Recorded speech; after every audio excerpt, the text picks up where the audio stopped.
আগে আল্লাহ বা তার নবী বলেছেন 1 লাখ টাকায় 2,500 টাকা যাকাত। আজ 2024 সালে টাকার দাম বেড়ে বেড়ে বেড়ে বেড়ে টাকার দাম কমে কমে কমে কমে এসেছে কত? 250 টাকা গোশ। তা আজকেও কি ওটা 5 টাকা হবে না 2.5 টাকাই থাকবে? 2.5 টাকাই থাকবে কিয়ামত পর্যন্ত। 2.5 টাকা কোন রদ বদল আর হবে না। যখন 20 টাকা গোশতের কেজি ছিল তখনও জাকাত 2.5 টাকা, তাই না? আর এখন 250 টাকা, এখনো 2.5 টাকা। এর নাম কোরআন। এর নিয়ম, এর পদ্ধতি, এর একটা হরফ পর্যন্ত কেউ পরিবর্তন করতে পারবে না।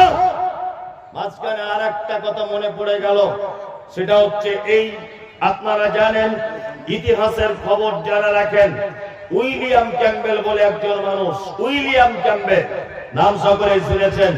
পবিত্র আল কোরআনের ঐতিহাসিক এবং বৈজ্ঞানিক তথ্য সহকারে 25 থেকে 30টা আয়াতের ভুল প্রমাণ করেছিলেন। কিছুদিন আগে সোশ্যাল মিডিয়াতে দেখেছেন। এই ভুল প্রমাণের জবাবের কারণে ওই 22 হাত পাগড়ি পরার বড় টুপিওয়ালা পাঞ্জাবিওয়ালা যারা দিন রাত মুমতাজুল ইসলাম অমুকের বাচ্চা ও রাজমিস্ত্রির কাজ করে, আহলে হাদিসরা ইহুদিদের দালাল, আহলে হাদিসরা সৌদি আরবের মানি খায়, অমুক খায়, আহলে হাদিসরা অমুক তমুক, এই যত রকমের কুচ্চা কাহিনী বলে বলে বেড়াতো, একটা বাপের বেটার ক্ষমতা হয়নি যারা ডাক্তার জাকির নায়েককে কাফের বলে ফতোয়া দিয়েছে, ডাক্তার জাকির নায়েক ইহুদিদের টাকা খায়, এই সব দালালি খায়, এটা ওটা যা বলছে এই আপনার পীর ফকিরের দল এতদিন, এরা একজন উইলিয়াম ক্যাম্বেলের পাশে দাঁড়াতে পারে নি। সারা ভারতবর্ষের একজন বীরের বাচ্চা, তার নাম হলো ডাক্তার জাকির নায়েক। উনি একজন সহি আকীদার মানুষ। উনি ডাক্তার উইলিয়াম ক্যাম্বেলের 25 থেকে 30টা যে কোরআনের আয়াত ভুল এবং অন্য কিছু পরিবর্তন করতে চেয়েছিলেন বা মানুষের কাছে বার্তা দিতে চেয়েছিলেন, তার ভুলগুলো সংশোধন করে দিয়েছেন আমাদের ভারতবর্ষেরই রত্ন ডাক্তার জাকির নায়েক। আপনারা জানেন যারা বর্তমানে আহলে হাদিসদের গালাগালি করছে বাংলাদেশের মাটিতে, আজ থেকে 2-4 মাস আগে একটা বড় নাস্তিকের জন্ম হয়েছিল, তার নাম হচ্ছে আসাদ নূর। জানেন সকলেই আসাদ নূর মুহাম্মদ সাল্লাল্লাহু আলাইহি ওয়াসাল্লাম আম্মাজান খাদিজা এবং আয়েশার ব্যাপারে কটু মন্তব্য করেছিলেন। বাংলাদেশে অনেক আশিকে রাসূল রয়েছে, বাংলাদেশে অনেক নবী প্রেমিক রয়েছে, ভারত পাকিস্তান বাংলাদেশে অজস্র বাঙালি আলেম রয়েছে, পীর ফকিরের দল তো শেষ নাই। একটা কেউ মানুষ আসাদ নূরের পক্ষে হয়ে বা তার বিপক্ষে তার সদুত্তর দিতে পারে নি। একটা মাত্র ছেলে দিয়েছে, তার নাম বেরাদার রাগল। এই তো পশ্চিম বাংলার মুর্শিদাবাদে তার বাড়ি। বেরাদার রাগল তাকে এমন জব্দ করে দিয়েছে যে চ্যানেল বন্ধ করে আসাদ নূর পালিয়ে গেছে, এমন করে দিয়েছে তাকে। আল্লাহ সুবহানাহু ওয়া তাআলা বলছেন, কিতাবুন উনজিলা ইলাইকা ফালা ইয়াকুন ফি সাদরিকা হারাজুম মিনহু লিতুনজিরা বিহি ওয়া যিকরা লিল মুমিনিন। কোরআন আপনার উপর অবতীর্ণ করেছি আমি। 2, এই কোরআন মানুষের কাছে পৌঁছে দিতে হবে আপনাকে। 3, পৌঁছে দেওয়ার কারণে যদি কোনো ভয় ভীতি আপনার কাছে দেখানো হয়, আপনার মনে যেন কোনো সংকীর্ণতা সৃষ্টি যেন না হয়। আল্লাহ তারপরে বলছেন যিকরা লিল মুমিনিন, কোরআন হচ্ছে মুমিনদের জন্য কি উপদেশের বাণী। তাহলে কোরআন পৌঁছে দিতে হবে, তাই না? কোরআনের দাওয়াত দিতে হবে মানুষকে, তাই না? জি। বর্তমানে ওই জন্য আমি বলি, এই দিনাজপুরে কিছুদিন আগে আমাকে মারতে যাচ্ছিল এক জায়গাতে। কি বললাম বুঝলেন? মানে হক কথা বললে মানুষের বন্ধু বিগার হয়ে যায়। কোন এক জায়গায় বক্তব্য রাখতে রাখতে বলেছি, এক শ্রেণীর মানুষ তারা মানুষের কাছে তবলিগ করে বেড়াচ্ছে না। আমি কিন্তু তবলিগ জামাতের বিপক্ষে নয়। এখানেও যদি কোনো বন্ধু থাকেন, আপনার কাছে অনুরোধ যে আপনি আমার উপরে রাগ করবেন না, গালাগালি দিবেন না, আমার কথাটা বোঝার চেষ্টা করুন। আল্লাহ বলছে নবী আপনাকে কোরআন দিয়েছি, মানুষের কাছে দাওয়াত দেন। তাহলে কিসের দাওয়াত দিতে হবে মানুষকে? কোরআন থেকে দাওয়াত দিতে হবে। আর কোরআন দিয়ে দাওয়াত দিলে হুদাল লিন্নাস, মানুষের মধ্যে হেদায়েত আসবে। আমাদের মধ্যে মুসলিম ভাইরা, আমিও তাবলীগ জামাতে গেছি, 4-5 জন 20 জন মিলে জামাত করছেন, নামাজ পড়ে দাঁড়িয়ে বলছে বাকি নামাজ বাদ আপনারা সকলেই বসে যাবেন, দ্বীন ও ঈমানের কিছু কথা আলোচনা হবে। বলে কি বলে না? বলে। আমিও গেছি নিজে, আমিও গিয়ে বলেছি এরকম কথা। এখন দ্বীন ও ঈমানের কথা আলোচনা হবে, তারপরে কি হবে? তারপরে দেখছি ফাজাইলে আমল বইটা খুলছে আর মুনতাখাবে হাদিস। আমি বলছি জামাত করছেন আপনি, আলহামদুলিল্লাহ, খুব ভালো, তাবলীগ জামাত করুন। আমি বলছি ফাজাইলে আমল আর মুনতাখাবে হাদিসটা বাদ দিয়ে দুটো কোরআনের বাংলা অনুবাদ করে শোনালে অসুবিধা কি হয়? অসুবিধা কি? যখন তাদেরকে বলা হচ্ছে যে দুটো কোরআনের বাংলা অনুবাদ করে শোনান, তখন বলছে আমাদের বড়রা মানা করেছে। এইটার ভিতরেই যথেষ্ট, তাই না? আবার তাদেরকে কিছু বললে বলতে আসবে আমরাও তো কিছু জানি না, আমরাও শিখতে আসছি, বলবে না? আমরাও সংশোধন করতে এসেছি। তা তুমি যখন কিছু জানো না, তা মানুষের কাছে কি দাওয়াত দিবে? তুমি তো বলছো আমি কিছু জানি না। 40 দিন 50 দিন 1 মাসের জন্য বার হয়ে চলে গেল, 6 মাসের জন্য এখান থেকে দিল্লিতে চলে গেল। ইসলামকে এইরকম ভাবে পদ্ধতি করেছে নাকি? এই 40 দিন তোমার বাড়ির পরিবার কি করবে, তোমার বেটা বেটি কি করবে, এটা তোমার দেখার প্রয়োজন আছে কিনা? অবশ্যই আছে। একটা অশিক্ষিত লোক, লেখাপড়া জানে না, ও এখান থেকে কেতা কম্বল নিয়ে চলে যাচ্ছে দিল্লিতে তাবলীগ করতে। ও তো নিজেই জানে না। তা দিল্লির লোক কোথায় থাকবে না থাকবে তোমার কি দায় পড়েছে নাকি? এটা ও নিজে কোনো নামাজ পড়া দোয়া জানে না, দিল্লির লোককে তাবলীগ করতে যাচ্ছে। ওই জন্য বলল নিজে পড়াশোনা করুন আগে, তারপরে মানুষকে দাওয়াত দেবে, তার আগে নয়। কি বলছি বুঝতে পারছেন কিছু? চলুন মাঝখানে আর একটা কথা বলে দিই। আল্লাহ নবী সাল্লাল্লাহু আলাইহি ওয়াসাল্লাম নবী হওয়ার আগে থেকেই তিনি ছিলেন ভালো মানুষ, নরম হৃদয়ের মানুষ, তাই না? একটা পাপ ওনার জীবনে ছিল না। নবী হননি, নবী হওয়ার আগে একটা সংগঠন তৈরি করেছিলেন, সংগঠনটার নাম দিয়েছিলেন হিলফুল ফুজুল। কি নাম? হিলফুল ফুজুল। আর এই সংগঠনের মাধ্যমে অসভ্য জাতিকে আল্লাহর দিকে টেনে আনার পদ্ধতি অবলম্বন করতেন। নবীজি ছোট থেকে লেখাপড়া জানতেন? জানতেন না, তাই তো? আল্লাহ নবী সাল্লাল্লাহু আলাইহি ওয়াসাল্লাম যখন মক্কাতে ইসলাম নবী হওয়ার আগেও যখন মানুষকে আল্লাহর দিকে ডাকতেন বা মানুষকে যখন ভালো কাজের দিকে ডাকতেন, তখন আল্লাহ তাআলা হীরা গুহাতে ডেকে নিয়ে চলে গেলেন। হীরা গুহাতে ডেকে নিয়ে যাওয়ার পরে বলছেন ইকরা বিইসমি রাব্বিকাল্লাযী খালাক। কোরআনের আয়াত অবতীর্ণ হলো 5টা। প্রথমে আল্লাহ নবীকে কি বললেন? ইকরা, আপনি পড়াশোনা করুন সর্বপ্রথম। তার মানে একটা সমাজকে পরিবর্তন করতে গেলে, একটা মানুষকে পরিবর্তন করতে গেলে সর্বপ্রথম কি করা লাগবে? পড়াশোনা করা লাগবে, তাই না? তার মানে ও নিজে পড়াশোনা জানে না, ও দিল্লির লোককে তাবলীগ করে পরিবর্তন করতে যাচ্ছে।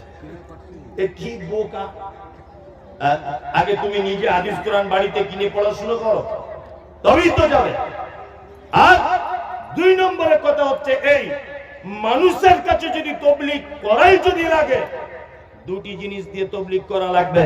1 পবিত্র আল কোরআন, 2 সহিহ হাদিস। এই 2টো জিনিস দিয়ে তাবলীগ করা লাগবে মানুষকে। ও এই দুটোকে বাদ দিয়ে ফাজাইলে আমল আর মুনতাখাবে হাদিস, এই দুটো নিয়ে মানুষের সামনে শুধু আলোচনা করছে আর পড়ে পড়ে শোনাচ্ছে।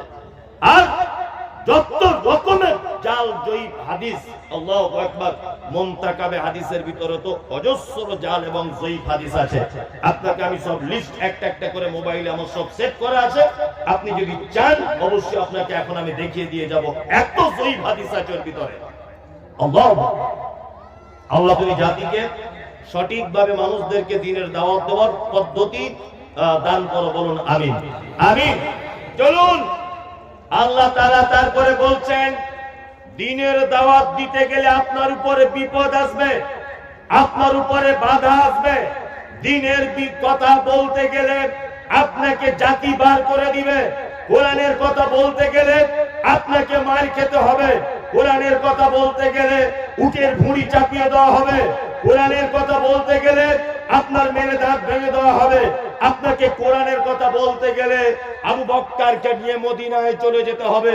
তবে একটা কথা আপনি মাথায় রাখবেন, কথা হচ্ছে এই, যত বিপদ আসুক না কেন আপনি যেন তাদের কাছে মাথা নত করবেন না, আর আপনার মনে যেন কোনো ভয় ভীতি কোনো সংকীর্ণতা যেন সৃষ্টি না হয়। আজও পর্যন্ত আপনারা জানেন জলসায় বক্তা আসছে বক্তব্য রাখতে, তার ভিতরে আমি একজন 4 চাকা গাড়ি করে এলাম, টাকা নিলাম এক গাদা, দেশি মুরগির গোশত দিয়ে ভাত খেলাম, আর সবাই বলছে সাংঘাতিক বক্তা, নারে তাকবীর, আল্লাহু আকবার। আমাদের রানী দিঘিতে আবার মমতাজুলকে আনতে হবে। সবাই যদি এখানে বক্তব্য শুনে বলে যে মমতাজুলকে আবার আনতে হবে, ওই সব থেকে ভালো বক্তা আজকে যা দিয়েছে ফাটাফাটি ব্যাপার, তার মানে বুঝে নিতে হবে আমি বক্তার জগতের সব থেকে খারাপ লোক আমি। কারণ হচ্ছে এই, আমি বক্তব্য দেওয়ার পরে প্যান্ডেলে যত লোক আছে অর্ধেক ভাগ হয়ে যাবে, অর্ধেক লোক আমাকে মারার জন্য রাস্তায় রেডি হয়ে থাকবে, অর্ধেক লোক বলবে মুমতাজুল ইসলাম যেটা বলেছে ভুল, আর অর্ধেক লোক বলবে মুমতাজুল ইসলাম যেটা বলেছে এটা ঠিক। তার মানে সুদখোরের গায়ে লাগবে, মাতালের গায়ে লাগবে, হারামখোরের গায়ে লাগবে, ব্যভিচারখোরের গায়ে লাগবে। ব্যভিচারখোর যদি বলে মুমতাজুল ভালো বক্তা, হারামখোর যদি বলে মুমতাজুল ভালো বক্তা, নামাজিও যদি বলে মুমতাজুল ভালো বক্তা, তাহলে আমি হলাম বক্তা না, আমি হলাম আলু। সব তরকারিতে দেওয়া যায়। কি বললাম বুঝলেন? তার মানে একটা কথা বলে দিচ্ছি, শুনে রেখে দেন, কোরআনের কথা বললেই কিন্তু মানুষ দুটো দলে ভাগ হয়ে যাবে, যাবে না? যাবে। প্রমাণ মুহাম্মদ সাল্লাল্লাহু আলাইহি ওয়াসাল্লাম মক্কা ছেড়ে চলে গিয়েছিলেন কোথায়? মদিনাতে। কেন? কারো জমি লুট করেছিলেন? হ্যাঁ? কারোর সঙ্গে মারামারি করেছিলেন? না। কেন? একটাই মাত্র কারণ, সেটা হচ্ছে তোমরা 360টা দেবদেবীর পূজা অর্চনা করো, এগুলো সব ভুয়ো মিথ্যা। একজন আল্লাহ, তিনি সপ্তম আকাশে থাকেন, আর রহমান আলাল আরশি ইস্তাওয়া, রহমান আল্লাহ তিনি আরশের উপরে সমাসীন। এই কথাটা যখন বলতে গেছেন তখন অত্যাচার শুরু হয়ে গেল। আরে নিজের চাচা আবু জেহেল পর্যন্ত ছাড়লো না, উটের ভুঁড়ি চাপিয়ে দিল। কি বলছে কিছু বুঝতে পারছেন? হক কথা বললে কিন্তু বক্তা মায়ের তবে বাংলাদেশের দেখছেন না প্রখ্যাত আলেম আব্দুর রাজ্জাক বিন ইউসুফ, নাম শুনেছেন? আব্দুর রাজ্জাক বিন ইউসুফকে মেরে হাত ভেঙে দিয়েছে কিছুদিন আগে, সোশ্যাল মিডিয়ায় দেখেছেন। আর এক জায়গাতে গেছেন, গাড়িতে ইট মারছে দেখেছেন, কোন এক জায়গাতে স্টেজ থেকে নামিয়ে দিচ্ছে, কখনো কখনো 5,000 কোটি টাকার মামলা। আপনারা জানেন এই দেশের মাটিতে জন্মগ্রহণ করেছিলেন আমাদের ভারতবর্ষের রত্ন, তার নাম ডাক্তার জাকির নায়েক। দেশের মাটিতে টিকতে পেরেছে? টিকতে পারেনি। তার মানে আজও পর্যন্ত জাতির সামনে সত্য কথা বললে জাতি তাকে ছাড়বে না এবং তাকে টিকতে দেবে না। অজস্র অপমান অপদস্থ তাকে হতেই হবে। হবে না? হবে। আমি আগে মনে মনে ভাবতাম শুধু মুসলিমদের মনে হয় সত্য কথা বললে মানুষ মনে হয় রেগে যায়। এখন দেখছি না, প্রত্যেক ধর্মের ধর্মগুরুরা সত্য কথা বললে তাদেরকে মার খেতে হবে। তার একটা জ্বলন্ত প্রমাণ আপনারা দেখেছেন সোশ্যাল মিডিয়ার মাধ্যমে। হিন্দু ভাইদের একজন কীর্তনিয়া, তার নাম দীনকৃষ্ণ ঠাকুর। নাম শুনেছেন? দীনকৃষ্ণ ঠাকুর। বাড়ি হল দক্ষিণ 24 পরগনার জয়নগরে। উনি যে সমস্ত বাস্তব কথাগুলো বলতেন, বাস্তব কথার একটা কথা হচ্ছে এই যে তুমি পাঁঠা বলি দিয়ে ভগবানের কাছে উত্তম ব্যক্তি হতে চাচ্ছ। তুমি যে পাঁঠার বাচ্চাটাকে বলি দিচ্ছ, তার মায়ের দিকে একবার তাকিয়ে দেখো। তার মায়ের কোল থেকে তার বাচ্চাকে নিয়ে তুমি বলি দিয়ে স্রষ্টার কাছে বা ভগবানের কাছে তুমি ভালো হতে চাচ্ছ। ওই তোমার বেটাটা একবার দাও না দেখি কেমন মজা লাগে। এইসব বক্তব্য দীনকৃষ্ণ ঠাকুর রাখতেন। লোকটাকে এমন করে টেনে হিচড়ে জনগণের সামনে থেকে নিয়ে আসা হয়েছে।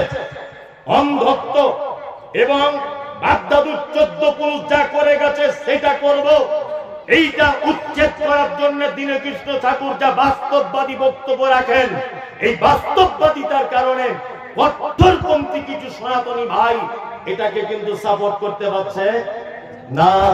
এই কারণে লোকটা অপদস্থ হচ্ছে। তা আমি বলছি বাংলাদেশের কত রকমের চিজ আছে দেখুন, লা ইলাহা ইল্লাল্লাহ হুক হুক হুক গাছে উঠে পড়ছে, দেখছেন না? হারাম করে গাছে চেপে যাচ্ছে, দেখেছেন? দেখেছেন? আচ্ছা, এই দেখুন বাংলাদেশের বক্তব্য আপনাকে একটা বলি, আমরা কি বলি? বিসমিল্লাহির রহমানির রহিম বলি না? বিসমিল্লাহ, তাই তো? তার মানে শুরু করছি আল্লাহর নামে। বাংলাদেশের একজন হারামখোর বিসমিল্লাহ ব্যাখ্যা করতে গিয়ে বলছে বিসমি আল্লাহ, বিসমি আল্লাহ। তার মানে বিসমি আল্লাহ মানে, বিসমি আল্লাহ মানে রাতের অন্ধকারে নারী পুরুষ এক জায়গায় হয়ে মেয়েদের মেন্সের রক্ত, পুরুষ মানুষের বীর্য, এইগুলোকে এক জায়গায় করে বলছে 2 ফোঁটা করে খেতে হবে, কারণ বীজ মে আল্লাহ বলছে, মানে বীর্যতে আল্লাহ ব্যাখ্যা করছে। নাউজুবিল্লাহ। এদেরকে যদি ইন্ডিয়ায় হতো আর আমার হাতে যদি ক্ষমতা থাকতো না, যে পাছার চামড়া তুলে আমি গুঁড়ো লঙ্কা মাখিয়ে দিতাম। এত বড় হারাম করে এই যে এত বড় পেট মোটা দাবি করে বসে আছে, কি বলছে? আমি নবীর বেটি ফতেমার স্বামী, আর মুহাম্মদ সাল্লাল্লাহু আলাইহি ওয়াসাল্লাম আমার শ্বশুর, নাম তার দেওয়ানবাগী, নাম শুনেছেন তো? হ্যাঁ, আল্লাহ। আর একজন আছে ওই কি ভন্ড তাহিরি না কি বলছে, হ্যাঁ। আর একজন আবার আছে কি, আমি চাই না বেহেশত, ভয় পাই না জাহান্নাম, আমার কপালে লিখা দিও দয়ার নবীর নাম। দেখছেন না? খুব চলছে সোশ্যাল মিডিয়াতে, তো মনে হচ্ছে বুকে লাথি মেরে হাড় ভেঙে দিও। হারামখোর পেচ্ছাপ কিরে পানি লায় না, ও বলছে আমি চাই না বেহেশত, ভয় পাই না জাহান্নাম, আমার কপালে, আমার কপালে লিখা দিও দয়ার নবীর নাম। বলছে জান্নাতও চাই না, জাহান্নামও চাই না, শুধু কপালে নবীর নাম লিখে দিলে জান্নাত চলে যাবে, আমার আর কিছু চাই না। আচ্ছা, ও আমি মনে মনে ভাবি যে আল্লাহ সব গোবর গরুর পেটে দিলে, বাংলাদেশে কি যেরকম হুজুরের মাথায় দিতে পারতে গোবর, এটা কি ইসলাম? ইসলাম এটা? আল্লাহ তুমি এদের থেকে আমাদেরকে বাঁচা, বলো আমিন। আমিন। কোরআনের সত্য কথা বললে আজও পর্যন্ত আপনাকে টিকে থাকতে দেওয়া যাবে না। কোরআনের কথা বললেই মানুষ কি হবে? আপনার থেকে দূরে চলে যাবে, এটাই বাস্তবতা। আল্লাহ সুবহানাহু ওয়া তাআলা তারপরে কি বলছেন? ওয়াযিকরা লিল মুমিনিন। কোরআন হচ্ছে মুমিনদের জন্য উপদেশ, উপদেশ না? আল্লাহু আকবার। কোরআন জিকির শব্দের অর্থ হচ্ছে স্মরণ করিয়ে দেওয়া। জিকির মানে কি? স্মরণ করা, তাই না? সত্যি আল্লাহ অন্যত্রে বলছেন পবিত্র আল কোরআনে কি, আয়াতুহু যাদাতুহুম ঈমানা ওয়া আলা রাব্বিহিম ইয়াতাওয়াক্কালুন। আল্লাহ বলে প্রকৃত মুমিন হলো তারা যাদের সামনে কোরআন তেলাওয়াত করা হয়, কোরআনের কথা বলা হয়। আল্লাহ বলছে কোরআনের কথা বললে যাদাতুহুম ঈমানা, তাদের ঈমানটা যেন বেড়ে যায়। কোরআন শুনলে ঈমান বাড়ে? সত্যি বলুন, বাড়ে? আপনি এমনিতে বলছেন বাড়ে, হ্যাঁ সত্যিই বাড়ে। প্রমাণ দেখবেন আপনি। হাজী সাহেব যারা হজ করে এসেছেন, আল্লাহু আকবার, আমি আজ থেকে 3 মাস আগে মক্কাতে ছিলাম, আবার রমজান মাসের পরেই যাব ইনশাআল্লাহ, নিয়ত করে রেখে দিয়েছি। আমার সঙ্গে উত্তর দিনাজপুরের একজন চাচা গিয়েছিলেন, এই ছেলেটাও গিয়েছিলেন, এই যে আমার সামনে বসে আছে মানজি, একেও নিয়ে গেছিলাম, আর একজন চাচাও গিয়েছিল। তো ও সব সত্য মিথ্যা জানে। চাচা ছিলেন উত্তর দিনাজপুরের ওই আপনার রায়গঞ্জ এলাকার অশিক্ষিত মানুষ, লেখাপড়া জানেন না, তবে লোক তিনি খুব ভালো, চাষিবাসী মানুষ। কি বললাম বুঝলেন? চাষি লোক, লেখাপড়া জানে না। তা আমরা যখন মক্কাতে তওয়াফ করতাম, চাচা তখন আমার জামার কলারটা এইভাবে ধরে রাখতাম। তাই বললাম, চাচা জামার কলার কেন ধরছেন আপনি? বলছে আমি যদি হারিয়ে যাই তাহলে ঘরে যেতে পারবো না, খুব ভয় লাগছে। এত লোক, হাজার হাজার লাখ লাখ লোক, ও যখনই নয় আমার নয় ওর পাঞ্জাবি ধরে রাখবে, ছাড়বে না। আর ওকে যদি বলি চাচা তোমার পেচ্ছাপ পায়খানা লাগবে, ওই বাথরুম আছে তবুও যাবে না। মানে এত ভয়, বলছে আমি ভাষা বুঝি না, কিছু না, ওড়িশা পড়ালেখা জানি না, কি বলবো, হারিয়ে যাবে একটু হারিয়ে কিছু হলে। ও মানে মনের দিক দিয়ে খুব ভয়। যাই হোক, তার লোকটা আরবি বাংলা কিছু বুঝে না, বাংলা ভাষা বুঝে লিখতে লিখতে জানে না। আবার ইমাম সাহেব মুয়াজ্জিন আযান দিচ্ছে।